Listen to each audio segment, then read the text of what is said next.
Zdravo, ovo je drugi snimak. Danas ću vam pokazati osnovne pokrete Rubikove kocke. Da se ne bi zbunjivali u daljim snimcima, pošto ima puno slova, ima ono R i to, pa ću vam danas pokazati te osnovne pokrete.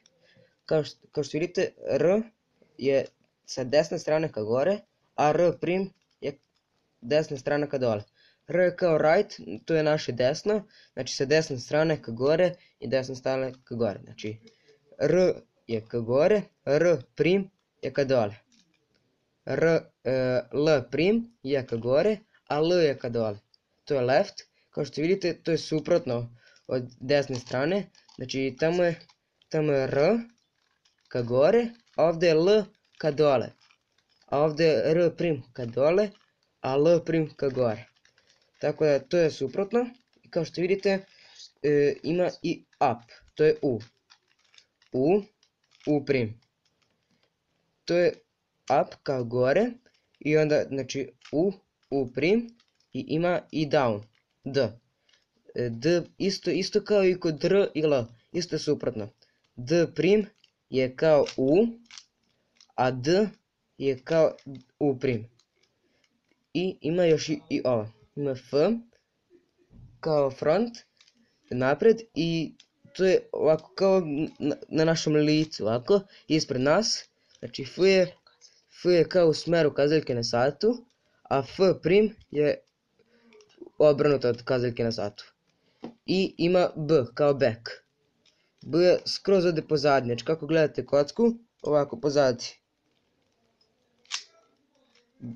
I tu je isto suprotno kao, znači F je ovako, a B' je ovako. F' je ovako, a B je ovako. Ovako, znači ovako. I to je to od osnovnih pokreta. I znači da ponovimo sve. R je sa desne strane ka gore, a R' je ka dole. Ovo što ja kažem prim, to je R sa zarezom.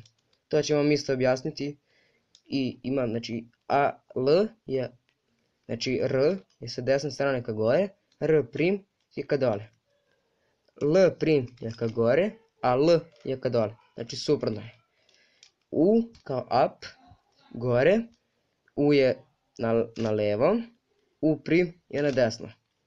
D je down, dole, to je isto kao što smo rekli i za R i za L, isto je suprotno, znači ako je U ka levo, D' je na levo, ako je U' na desno, onda je D na desno.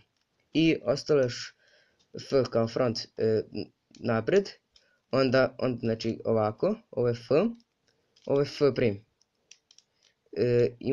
A B je suprotno, znači ako je F, onda ovde isto tako je B', ako je ovde F', onda je ovo B.